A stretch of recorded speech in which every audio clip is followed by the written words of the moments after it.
His daughter's name is Emily. She's 25 and works as an office worker in Robert's company. As Robert and I became closer, I often dined with Emily. Her cheerful and bright personality always comforted me, and she loved the food I cooked. Barbara, your cooking is really delicious. I love it. Over time, Emily started saying such things to me. Encouraged by her words, I started improving my cooking skills. Soon after, my relationship with Robert deepened, and we began discussing marriage. Surprisingly, it was Emily who first brought up the idea of our marriage. Aren't you and Dad gonna get married? I'd be so happy if you became my stepmom. Robert and I hadn't ruled out marriage, but I was worried Emily still had scars from her mom's actions.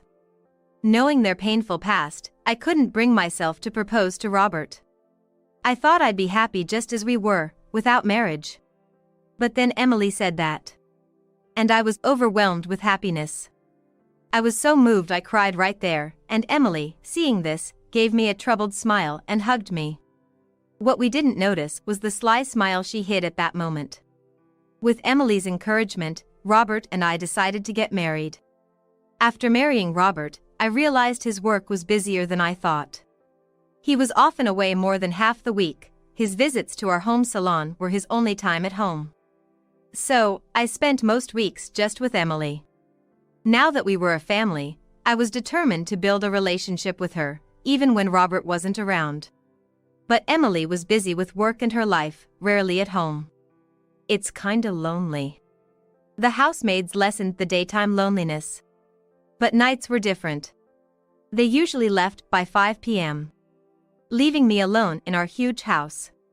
Rarely did Emily or Robert join me for dinner.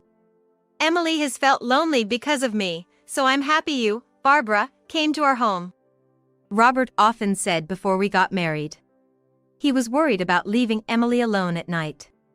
Our condo has a concierge, so safety wasn't a big concern.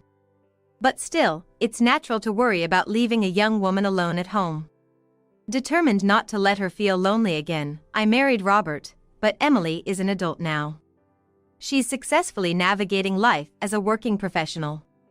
Lost in these thoughts while eating, I heard the front door open. I'm home. When I went to check, I saw Emily, looking exhausted, returning home. Welcome back. You're late. Tough day at work? Your bath is ready. Thanks always.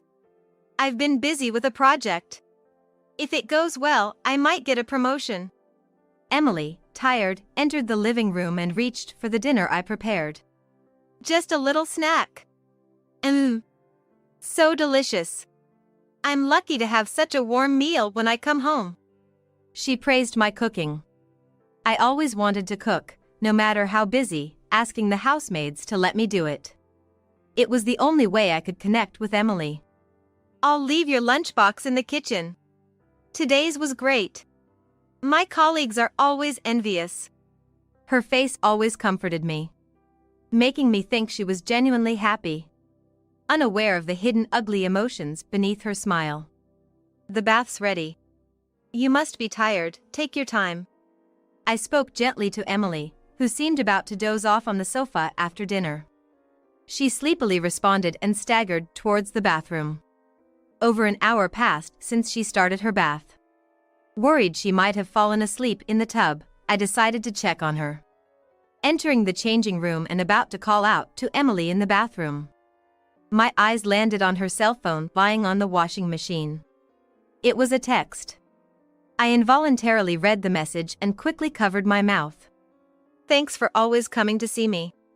Looking forward to the surprise for my birthday next month, Ace Emily. Can't wait. Taking advantage of Emily not replying, I unintentionally read the text aloud and quickly covered my mouth. However, I felt uneasy about what I had just read. It seemed like a thank you text from a boyfriend or someone she's dating. But the way the birthday and surprise were mentioned seemed off. Expecting a surprise, isn't that pressure for a loved one? Ace? And his name is not a normal name. It sounded like a pseudonym used by someone in the night scene.